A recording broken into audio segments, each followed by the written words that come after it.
చూసినటువంటి ప్రతి ఒక్కడికి అమ్మో ఈరోజు మనల్ని అనడానికి ఎవరికైనా వెంటనే నోరు వస్తుంది, మరి వేరే వాళ్ళని అనడానికి రాదు.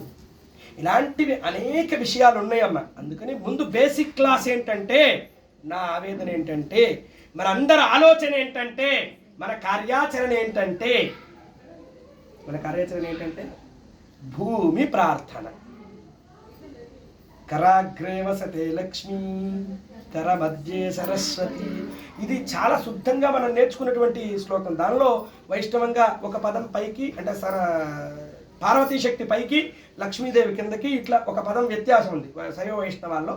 అది ఎలా అయినా సరే అంటే నువ్వు మహాలక్ష్మి, మహాకాళి, మహాసరస్వతి, ధైర్యాన్ని ఇవ్వు తల్లి, నేను చేసే ధర్మమైనటువంటి వ్యాపారానికి డబ్బునివ్వు తల్లి, నేను మంచిగా నడుచుకునే విద్యనివ్వు తల్లి.